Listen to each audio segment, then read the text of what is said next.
Sorry about that. Welcome to part two. But yeah, as I was saying earlier, you want to stay away from people and situations like that, like the guys that will, set you behind and essentially just not give a fuck about you and put you in their phone as somebody they have to either delete when they get a new girlfriend or hide your name and so they can mess with you again eventually. And I um I don't think I'm really speaking too much from experience or whatever, I guess. Like, whenever I've been in these situations, I have been able to be lucky enough to see what kind of individuals these men are and stuff like that. So, and most of the time, whenever I have gone to the hospital, I've been in relationships of my own, anyways. So, I've not necessarily been looking or anything like that, or have looked or anything.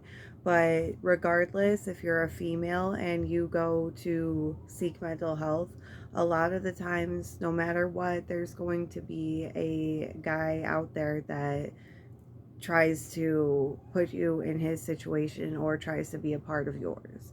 So you always have to watch out for that and be wary and be perceptive to people doing that, but don't be perceptive to that attention, because that's attention that it's not special to you. It's something that they give to everybody that they can. That's what a narcissist does a lot of the time, or like people in places like that, like guys in places like that in general.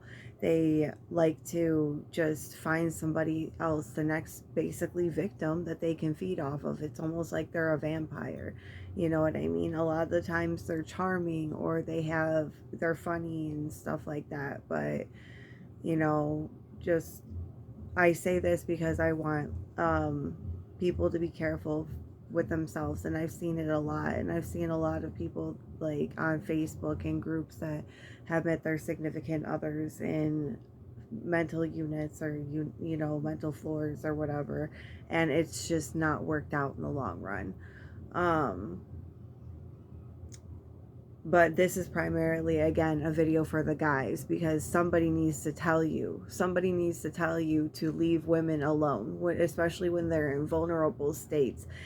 We're not things that you can add to something you want to play with, especially if we're around your area.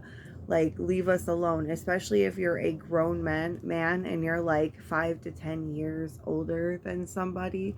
Leave them alone. Women are a lot of the times very polite and vulnerable, like I said, when they go into places like this and they're in these situations anyways. So to feed off that makes you a douchebag, and that's just the bottom line. And like I said, women, there are some girls that go and look for that kind of stuff. They're waiting to, every time they go to the hospital, just to curl up in a chair and span the room and see which individual they can, prey on, essentially, But those are the kind of women that guys have to look out for as well. I just don't see as many of them as I have coming into the hospital with men and how they treat women.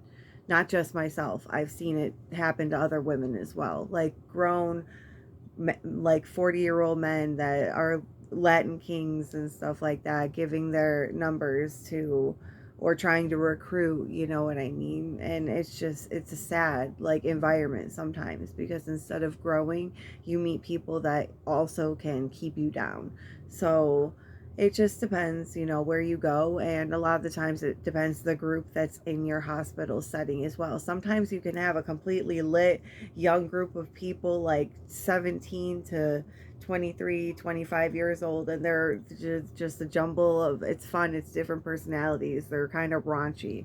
Or sometimes you can have a completely older group of people that, they're there to work on themselves. It's not a party, you know what I mean? Which it should never be taken as such, but it takes, I think, a minute, because it's something so new, and there's almost like a bad air, whenever you're younger, like, oh, I went to the mental hospital, you know what I mean? Like, no, it's not something that you want to have to continue whenever you get older. Kind of like stripping, you know what I mean? There's only you want to learn from a young age if you can, so you don't have to go back. You a lot of the time run into people that don't want to take their medication, or they have to get on their medication, and that's the reason why they're there. It's just like a one-stop shop to get back on your medication a lot of the time, especially if you have a doctor that doesn't want to deal with you anymore, or they have a big caseload and they've stopped taking appointments for you, which can be frustrating as well. But I just wanted to get this out there. I didn't even mean to make a two-part series thingy. It's not even a series, a two-part video about it. But my phone's running out of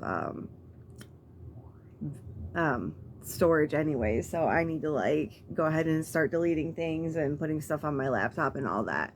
But anyways, I just wanted to make that announcement.